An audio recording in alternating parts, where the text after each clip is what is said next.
Welcome to Harvest to Pour, the business of beverages, with your host, Matthew Schiff. This is the podcast for all of those who are involved in the agriculture all the way to the distribution of beverages. And now your host, Matthew Schiff. Hello and welcome to Harvest to Pour. I'm your host, Matthew Schiff, and today I am here with Bill and Nick Hawes, the co-owners of Fanci Freez in Boise, Idaho. How are you guys doing today? Excellent. Yeah, doing well. Good to be here. Awesome. Thanks for giving us your time to talk about Fanci Freez. And when speaking of it, take us through that. There's an interesting history of Fanci Freez has, and it's been through several different owners and it's been a staple there in Boise for quite some time. So kind of let's know the journey and when you guys came in and where you are right now.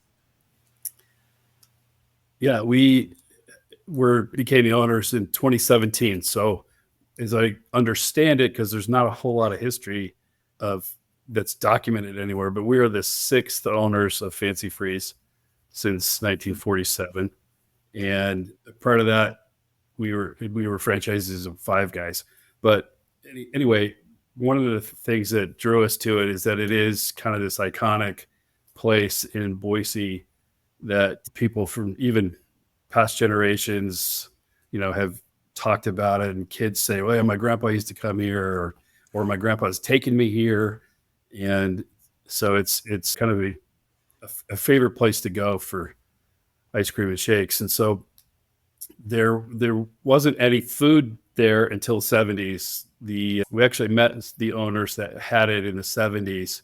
And the now grandma, who's in her 80s, asked us if we still served egg salad sandwiches, and I had to disappoint her and say no. We hadn't done that in a long time. So wow. Yeah. Anyway, so we've been patching this building together. It's literally built with World War II surplus parts. Oh wow!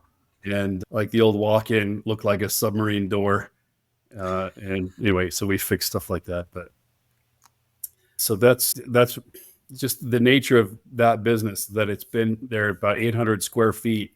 We crank out a ton of ice cream out of that place.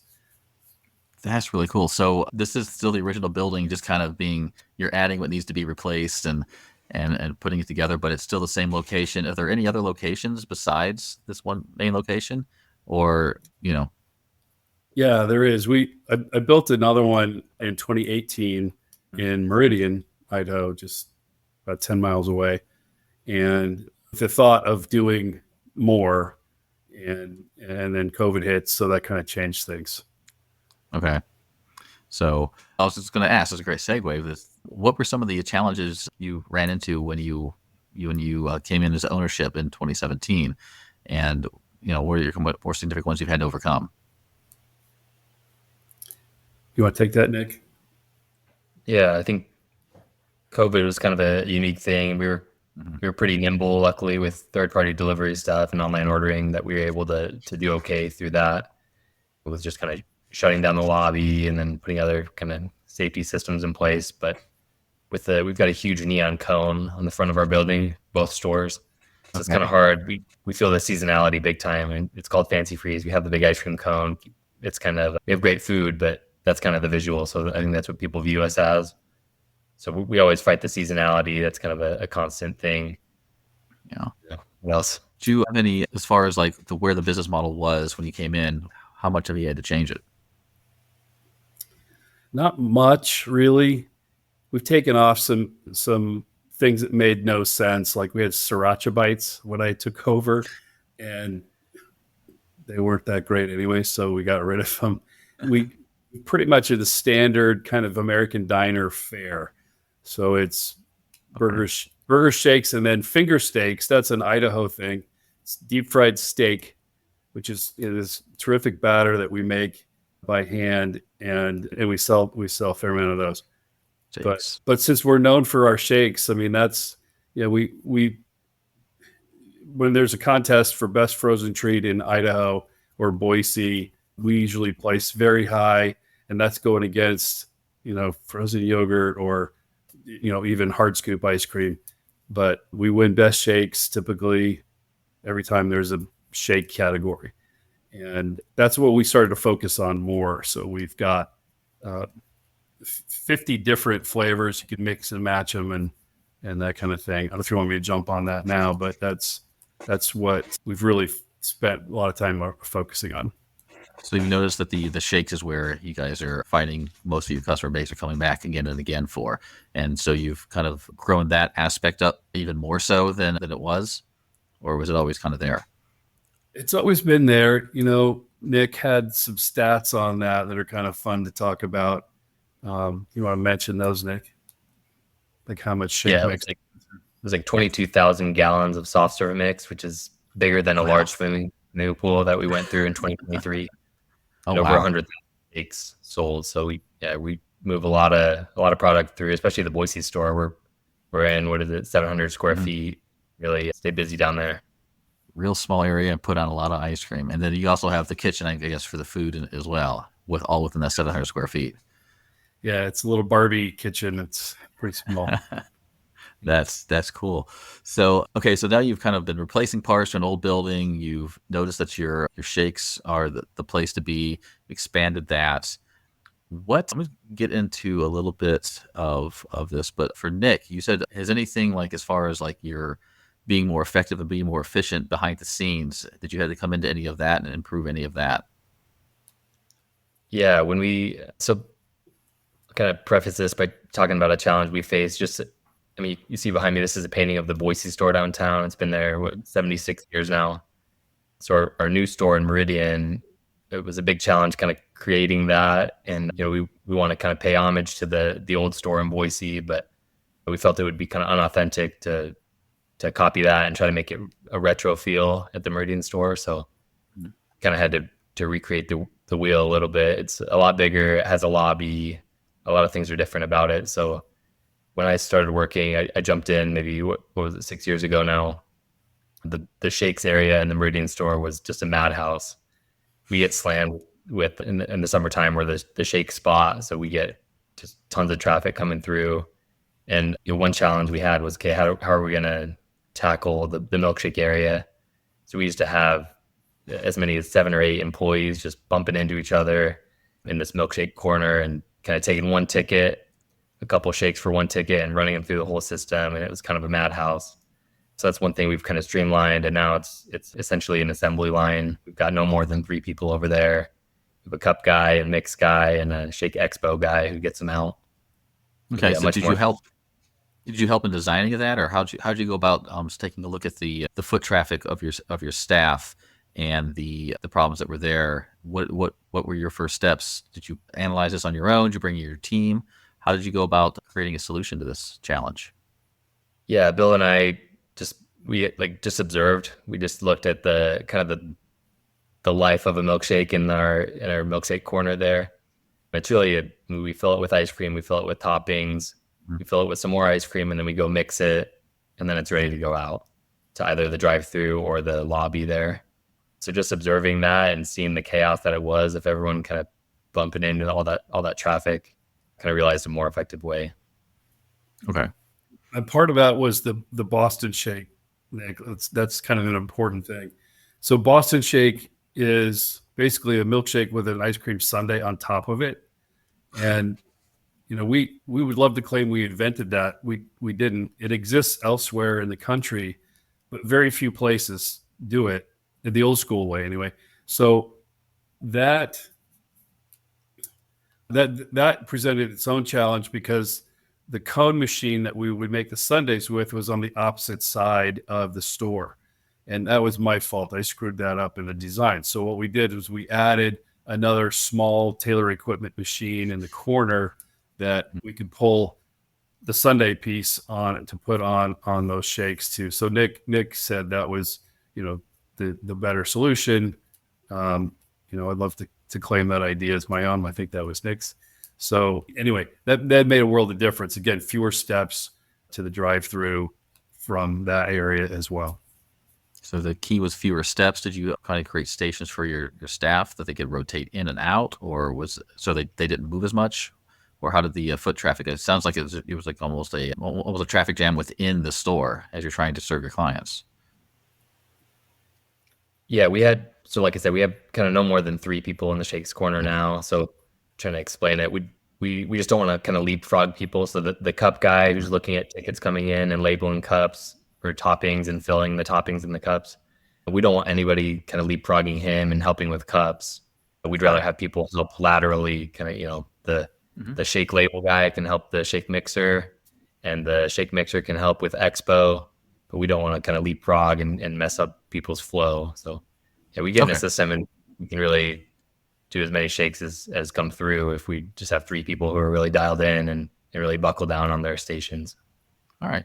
The reason why I was digging into this is I've helped a coffee shop with their barista bar with similar things with the rotation and moving the people. And we use the baristas to help them decide where equipment would be moved, positions to some degree to help them move. And they came up with kind of a station type of system and a movement in a way to where they wouldn't run into each other. So it was a kind of a owner and barista led design in the end. They created a blueprint to reformat how they moved. So I just picking your brains. It's pretty interesting. I'm sure other people who listen to this show will take this into consideration as well. So I like kind of digging into some of, the business behind this. Speaking of, I'm going to move into kind of my harvest to pour journey, and we're going to talk about 2 pieces here. We've already kind of dug into the restaurant side of this, and we're also going to dig into a product side of this. But the harvest to pour journey is kind of where you're sourcing your ingredients, why you're sourcing what you're sourcing, and how you make it uniquely yours, uniquely Fanci Freez. And then the pour is sort of the marketing side, how you keep people coming back, keep people interested. We kind of touched on that, like your cone, for one, says the visual aids. But we're going to go through that journey together here. And like I said, we're going to kind of do it 2-part. But I want to start with the store, Nick, and just generally and how and the shakes really is a sweet spot here. So when it comes to the harvest or pulling in your ingredients, how important is that, and why do you source what you source? Sure. Well, yeah, but ice cream is the big thing for us. But kind of like I said, our challenge is kind of maintaining who we are, keeping that rich history of Fanci Freez, what it means to have Fanci Freez, and not adding menu items that are outside of who we are. But we also want to stay nimble and kind of ride any trends that are in the marketplace. So one thing that I just kind of got rolling here was the Red Bull infused drinks. The energy drinks are big now, so we're sourcing those, and we're already set up with we do drinks and different syrup infused drinks. We call them fancy sodas right now, so we can do custom Red Bulls as well. It was kind of an easy plug and play menu addition, and customers love that too.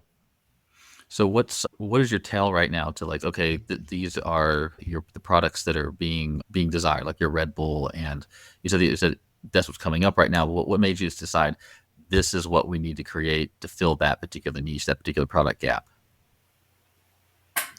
I think just kind of staying current. Customers ask us about coffee, and I don't know that we would do like a hot coffee kind of product as Fanci Freez, but I think it made sense to have a canned beverage that we could just do infusions. Kind of the possibilities are endless with all the the shake mix-ins. We kind of recommended Red Bull infused drinks, but really people can do a huckleberry Red Bull or whatever. That's actually one of my favorites. But that's cool. Yeah, is there anything? Sorry, go ahead. Just jump in for a second on that sourcing stuff. So we do real fruit shakes too. I mean, that's one of our bellwether things, and so we are. Nick mentioned huckleberry. Huckleberry is a big popular thing in the Pacific Northwest, and it's becoming more so elsewhere. There aren't a lot of huckleberry farms, right? So, those, get a couple gallons of those, and it's a couple $100. So that's an expensive milkshake, but that's what we want to do. We want to have the real fruit in those shakes, and it's important to do that. And where Nick was saying staying current, even though that's become popular, we've had it for a long time. We want it there, and again, since COVID, that challenge presented a need for us to figure out how to give people what they want in a timely way.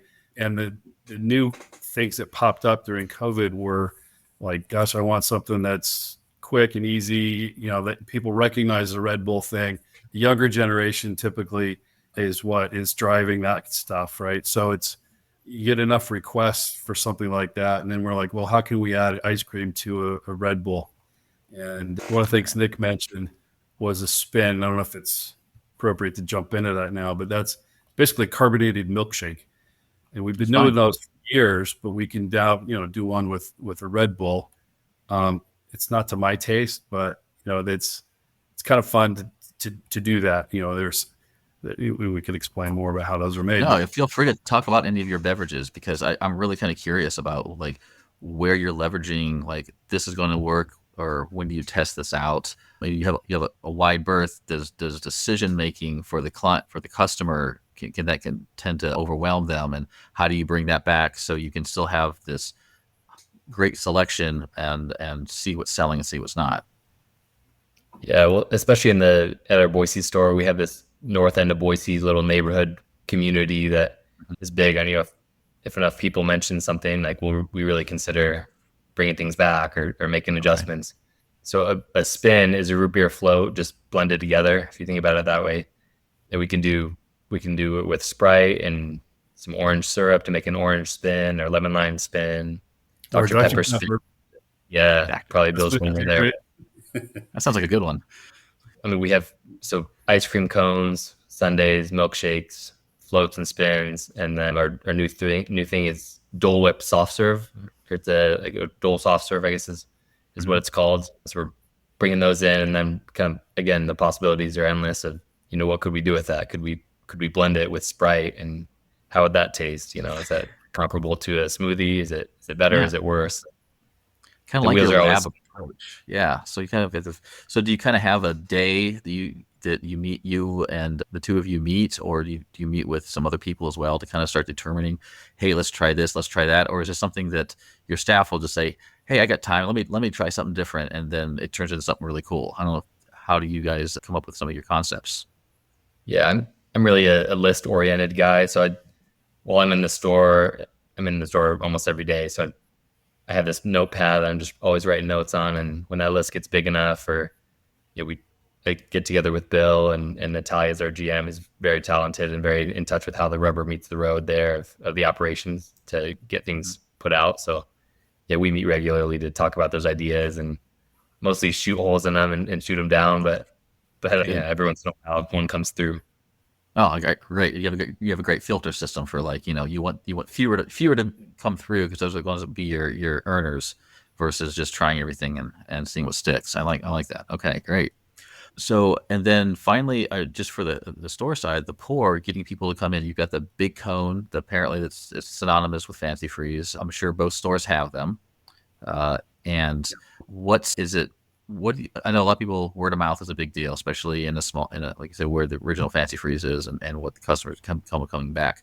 What are other ways that you are attracting new customers and keeping them coming back? Well, ideally, it's the kind of thing where anybody who eats a hamburger or drinks a milkshake is my customer. That's kind of how we feel. So, we don't want to alienate anybody, because, like Nick mentioned, the Dole soft serve. For years, people have been asking us for a non-dairy option for ice cream, and I've actually been the one that's been really stubborn about that. We're not doing it. It's not ice cream. It's not what we're known for. But the Dole soft serve does hit a spot, as Nick said, that is it's an underserved thing. And my dad, who's 86, loves our shakes, but he is not really dairy tolerant anymore. So that's hitting the thing that I didn't really pay much attention to. So like Nick said, he's seeing that now and sees, hey, look, we're really getting we get a ton of customer feedback, and we get those requests for that a little more often. So we don't want to ignore something that pops up out of hand, because then we miss the mark there. So to that end, to jump on this CPG thing, consumer packaged goods version of our shakes, is, that's serving some people that we hadn't thought of before. And to be competitive, to make money in the restaurant biz, a lot of your listeners will probably see this or hear this too, is that you got to have something new and that's a little bit different or unique offering, right? So while we feel we have that at the stores, I've been thinking a long time about what can we sell commercially that would be, get us outside of building another location, which is super expensive, right? So, I thought these finger steaks would be a good idea. I still think that's a good idea, but super labor intensive. And since we're known for shakes, boom, that's the idea, right? So this is where Gail Kirchweg came in. And I'd been thinking about shakes for a while, but not sure how to pull that off because, it really could get icy and not consistency is tough to do because it's frozen solid. And anyway, so Gail really worked on the food mad scientist part of it and figured out a way to really get us where we wanted this to be. So it's the same product or very similar product to what we have in the restaurant. And we picked 3 flavors. We want to do more, of course, but we have chocolate, strawberry, and mint chip. And those are all ingredients we use in the store. So we hand her the formula part of it and crank this out. And it comes, these 2 shakes, 2 14-ounce shakes come in a pouch that's resealable, and that helps keep the ice buildup from happening. But that's a market that we're starting to see. There are other outlets than just the grocery store. So we're now in Albertsons, which headquartered here in Boise, Idaho. They took a chance on us. The buyer said, "Don't screw this up. I'm a big Fanci Freez fan. Yeah, legacy. You don't hit our 3. They gave us 3 stores to start with, and we knocked it out of the park. We were the number 1 novelty ice cream product all last summer when we introduced it, and into the fall, and even did well through the winter when ice cream traditionally slows down, right? So anyway, they've given us 14 stores now. We are on the docket for their national buyer group. We've sold to a couple of different chains on the East Coast right now that we're delivering to. They have 200 stores and another one in the Midwest that we're working on, not quite yet signed, but different grocery chains that have about 200 stores a piece, 150 stores in some cases. Mm-hmm. So it's starting to take off and get noticed. So back to my idea or the thought that try to get people something that they want to have just handy, I guess, to try to be a little more convenient. We're not a convenience store, but we might even start selling them in the store to say, hey, by the way, have a chocolate shake on hand, keep it in your freezer. The kids come home from school or something and they want a shake, boom, it's ready. Special treat. Yeah. Yeah. That's really, I like that concept. So I was kind of listening to you talk about some of the quick and easy with COVID and all that. Did that have any influence with this product? With you going in quick and easy to grab, did that kind of spark any interest or have any influence on this shelf stable product you have? Yeah, it did. When we first saw traffic start to dwindle, like everybody, you start to panic a little bit. And you're like, well, okay, we got to figure out something pretty quick. What's the best way to have another income stream that is going to be useful for us, but also our customers. And so, we've done a little bit of co-marketing in the store with some table tents and things or stuff on our website about how we've got, hey, by the way, if you can't make it in the store, at least your neighborhood Albertsons has one, right?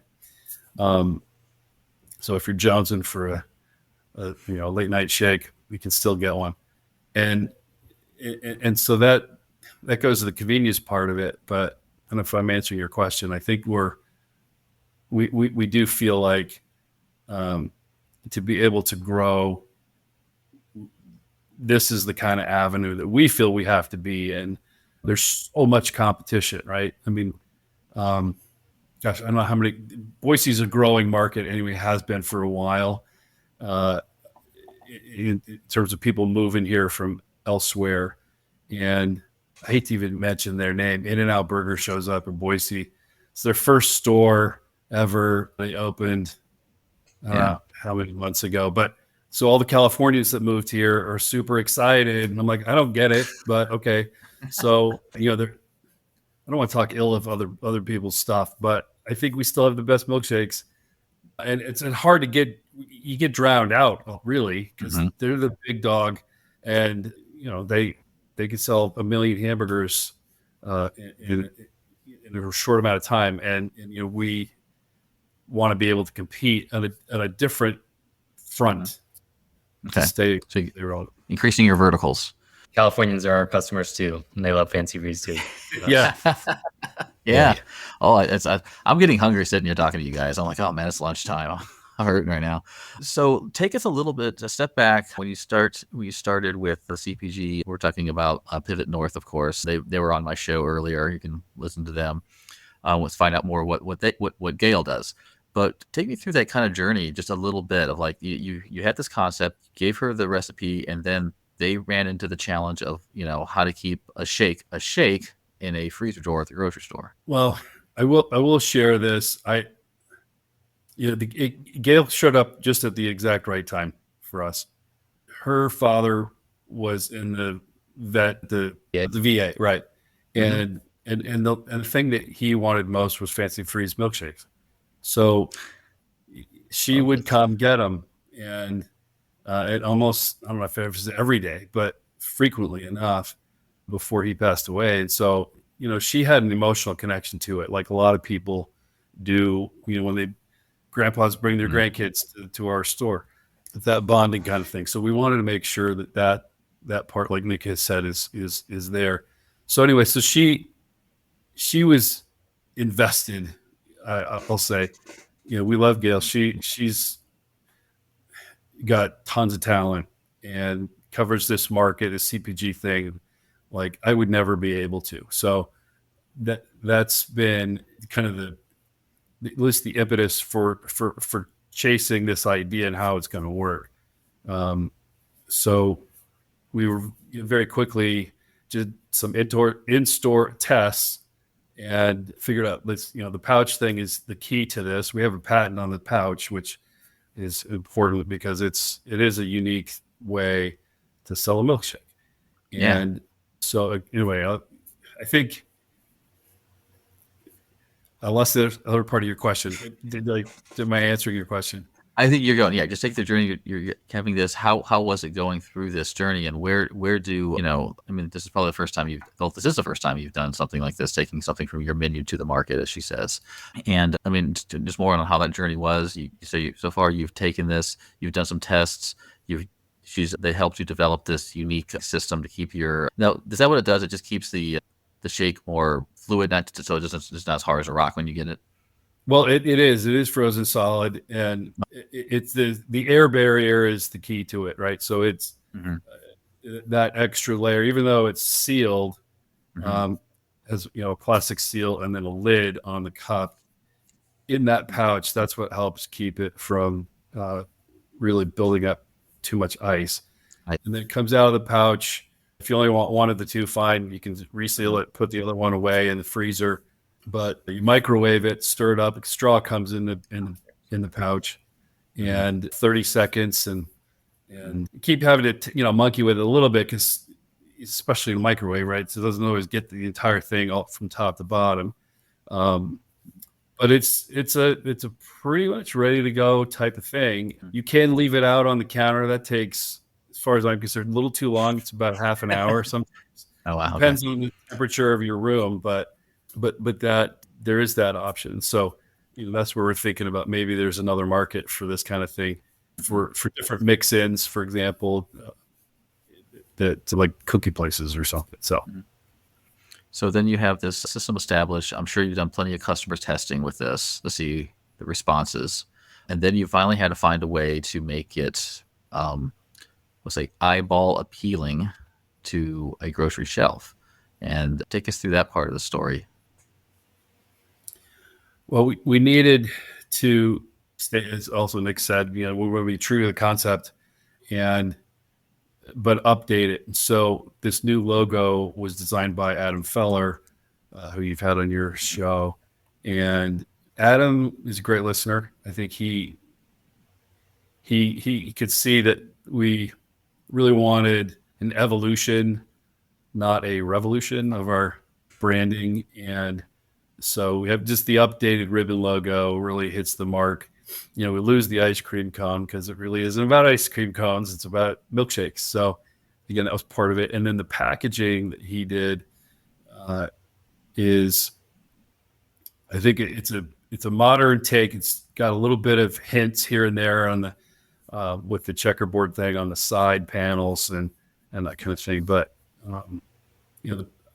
I didn't realize how important packaging can be, right? So that's been an education for me, and Adam's team is terrific.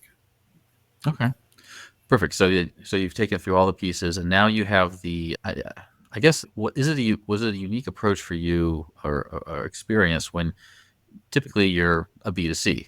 You serve your customers. Now you're kind of going from B2C to sort of a B2B because now you've got to get this into grocery and other commodities. How was that shift? Because basically you're going from B2C to B2B to a B2B that sells to B2C. And how's that been? Well, that's definitely an education curve that I wasn't expecting. And that's why we've leaned on Gail and of course Adam for some of the marketing pieces that we needed to be aware of. At the moment we are blending the CPG marketing with our store marketing and it's because we're still small. But eventually that CPG product will take on its own life and won't need the training wheels, I think, of the store so much. And we're starting to see that happen now with being invited to different outlets, really big ones that everybody knows about, in fact, are interested in us. We've been invited to go present to, the big guys. So, while we're excited about that, I also don't want to be, I was a little bit guilty of saying, how hard can it be, right? It's really hard. And that's why we feel like we have a good team. We've had to build a team. Gail's team, of course, Adam, as we've mentioned, but supporting that where, Nick will get questions from Gail sometimes too that, I wasn't thinking of. She's like, well, how about this? Did you think about what type of, flavors are clean flavors? Because then we want to be able to get into certain outlets that only will have, like all real fruit, no coloring, stuff like that. And okay. Yeah. Hey, Nick, talk about some of those approaches you've taken or your role in all of this so far. It sounds like as far as when the flavor comes in or the profiles come in, is that where you kind of step in? Yeah. And I'll say that was my concern. Kind of, there are all these accolades and all this history behind our milkshakes, and I was concerned that going into the grocery store, our shakes in the frozen food aisle, I didn't know if that would be a kind of a cheap knockoff of the product. And I think if Bill and I had put our heads together, then it would have turned out something like that. But we've got all the faith in the world in Avidity, Adam's group, and then PNC with Gail and all she's done. They've really given this thing legs and made it work. All right.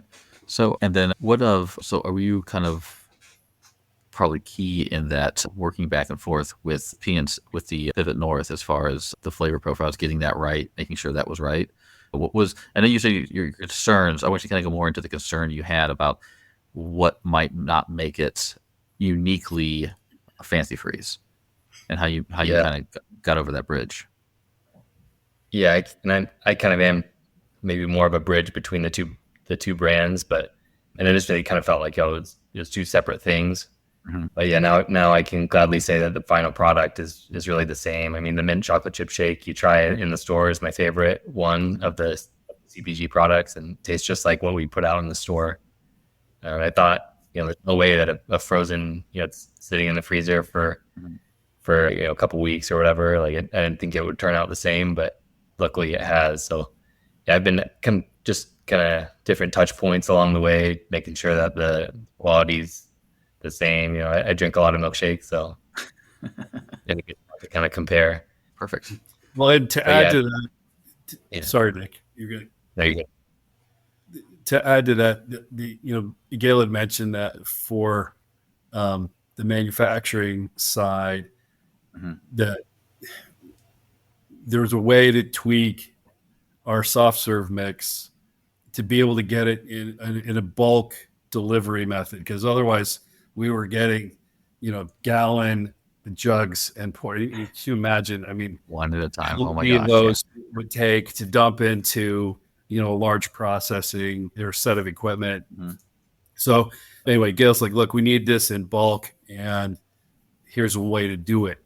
But it basically comes to us remaking our shake mix on site at the manufacturer. And I was really nervous about that, but Gail understood, the taste profile exactly. And, I sound like a commercial for It's all right. I'm sure she'll appreciate it. Nailed it. I'm telling you. And Right. I was concerned about that, but it worked out. Okay, that's great. Great. I really wanted to get into some of those challenges. What was in your mind? Like, what were your worries? I'm hoping that people, again, that might want to do this. In fact, what advice would you give somebody that wants to think about taking one of their products, one of their menus, whether it be a beverage or a food item, from their restaurant or beverage production into a commercial? Well, I'd find the thing that you're good at, first of all, and that you want to do, and not just because you have to do it. But I think, working with the distributor partners is key. We started with the ingredients list and how are we going to get this stuff in the quantities that we need. It's going to be a little different format, I guess. What is it? Maybe isn't the right word, but gallon jugs to larger delivery systems. But those kinds of ingredients that you're using to make what you're famous for are really need to be dialed into that. And like, yeah, we could get a different strawberry puree, for example, or cheat on the mid chip stuff and use something else. And it's just, I mean, it might sell, but it's not something that we're going to be comfortable with. So, that with that as a baseline understanding, that's what we're trying to source and stay really focused on that, because it's funny how, all of a sudden other people pop up, like our manufacturer is telling us, oh yeah, well, you could use this or that. It's much easier, quicker, better, faster. I'm like, no, I don't want to do that. So I really like your talk about really protecting the legacy of what Fanci Freez is through this as well. You're very concerned. I like that, and that probably that history only helps push and reinforce what you're trying to do here. Moving on a little bit, where you've got success with the CPG with your product, you've got success with your growth, expanding into with another restaurant. Where do you want to take the business next? And that's for either one of you. I'd like to see actually these potentially slightly different, diverging ideas. It'd be interesting. Yeah, go ahead, Nick. I want to hear this. Sorry, Nick. What? I'd love to, I would kind of pipe dream of doing store 3 and kind of knowing what we know now about store 2. And we like to be around high schools and kind of what is our demographic. I don't know. I studied entrepreneurship in school, so I think the wheels are always spinning. And I'm like, okay, what if we did we talked about Fanci Freez Express, or if we just did drinks and milkshakes instead of the food part. But I'd like to take a shot at store 3 one day. We'll see. All right. Hey, Bill. Yeah, no, that's a great idea. I'd love to do that too. And I think, of course, it'd be great to see what trajectory the CPG product is going to take and make decisions from, what that is in the future, but nobody has a crystal ball. So I believe that leveraging at least the concept of these old school milkshake places that you see across the country, there's a bit of nostalgia that we'd like to try to recognize in the CBG thing. It's hard to do that in a grocery store market, right? But adding more flavors, finding other ways to do like mix, for example. We got to change our packaging to do that kind of thing. But what I see eventually is maybe several base flavors that we can either provide mix-ins or do some co-marketing with other types of cookies or something. Say, hey, if you crumble this up, we do that in the in-store tasting events that we've been doing, and like we'll have some Oreo cookies or something, and mix those into the one of the shakes. So,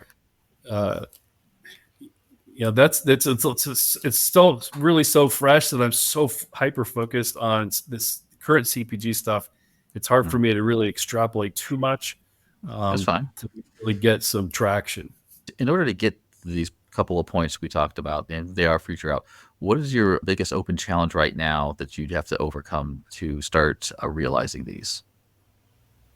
If I could maybe jump in there, I think a recurring theme for us and our growth is the possibilities are endless. Like there are thousands of avenues of different products we could make and different directions we could go, but I think just shooting those down along the way, kind of keeping it in check, and the touch points with customers are big to kind of get feedback on what are people really looking for, and what would actually be a good offering, and what's in line with who we are. A few different qualifications there, but I think we'll kind of have that same attitude, same approach in the future. Okay. You want anything else to add to that, Bill? Perfect. All right. So just a couple more questions here. This is a fun one. I like this one, especially for you guys. You've got, actually, before I ask this question, how many different shakes and flavors and drinks do you guys have? So we have 52. What? Sorry. Go ahead. Yeah, we have 52 milkshake flavors up on the menu, and maybe a couple more with dips. We can pour like an ice cream cone dip into a milkshake. Mm-hmm. We do a cherry chip shake that way. We can also do like a butterscotch or chocolate that way. There's like 3 different ways we can do a chocolate shake, but then we can combine any flavors. So I don't know how many combinations there. Hundreds of thousands. I want to ask you the math on that. We should figure out the math on that, really. That would be possible combinations, yeah. It's not just the 52. Like Nick said, there's other things we can add to it. Some guy told me about his favorite shake was a watermelon pistachio. I'm like, that I don't see that. I'm sorry. But he's like, I get it every time. I'm like, okay, well, that's probably not something we're going to make a lot of. We for a long time too, we were also hand making our own licorice milkshake. We took it off the menu for a while and got a fair amount of negative feedback that I was not expecting. So we brought it back.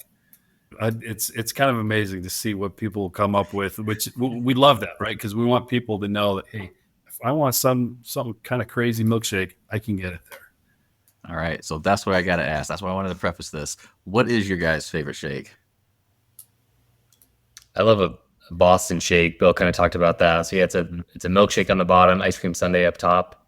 So that further doubles the possible flavor combinations there. But you can do one flavor as the milkshake, one flavor as the sundae up top. So I like to do an Oreo milkshake with a cookie dough sundae up top.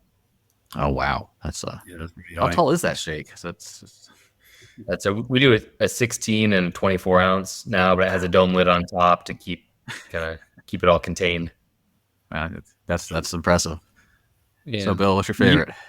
Well, we used to do a 44 ounce shake, which we discontinued because can you imagine 44 ounces of ice cream? I mean, that's a lot. It's way too much. Yeah.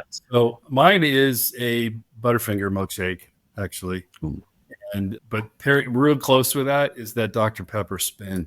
Oh my gosh. I got to try that. That sounds really interesting. It's good stuff. All right. Thanks. I some people who are like, I have no idea. They're all my favorite deals. But yeah, you have a lot of different possibilities, and that would be interesting to see if you can go take all your 52, what are all the possible combinations, and put that up there. That'd be kind of neat, be fun play. So also, guys, is there any events or promotions or anything, where can we find Fanci Freez on the grocery store shelves, or where should we go if we want to, try the original ourselves? Well, yeah, we've got of course, the two stores, Boise at 14th and State in downtown Boise. It's actually 2 blocks from the very first ever original Albertsons. And then on McMillan Road in Meridian, which is, like I said, about 10 miles west. And then there are 14 Albertsons in Boise. And I think that we put a map on our website. And it's spelled weird, right? It's FANCIFREEZ.com. There's co-marketing stuff there. And then we've gotten orders with Wegmans and Tops grocery stores on the East Coast or New York area.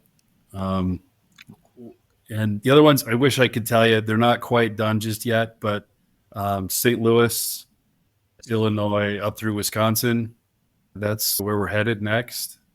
And Texas is close by. And then hopefully this Bentonville, Arkansas thing works out.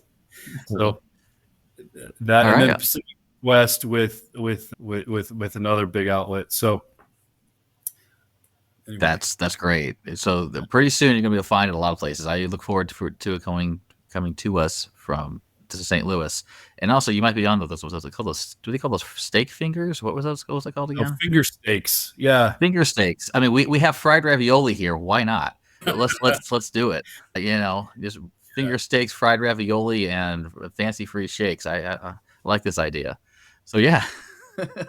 So really, guys, really appreciate you telling such a story. I really wanted to dig into the history of this, and I really like how you're focused on the legacy of Fanci Freez and protecting that, but at the same time looking how else to grow, how else to expand your business by getting into grocery and taking a product and going through that journey with Pivot North and Avidity and it sounds like you guys learned a lot along the way. And I just wanted this was a unique opportunity. Since I've interviewed both of them, I wanted to interview you guys, kind of complete this circle and see where this journey is taken. And hopefully, I'd love to be able to say, hey, listen to these 3. If you want to get into grocery, you might learn something. And I really hope this will, help educate others coming down the road, trying what you're doing. And good luck with everything you're doing. I really look forward to finding your shakes on our grocery shelves here in St. Louis. Yeah, too, for sure. Yeah. All right, guys. Again, thanks again for your time. I really, really enjoyed this. Thank you. You're welcome. Yeah. Thank you. Thank you for listening to Harvest to Pour, the business of beverages with Matthew Shipp. Check the show notes for our guest contact information and connect with Matthew Shipp on LinkedIn today.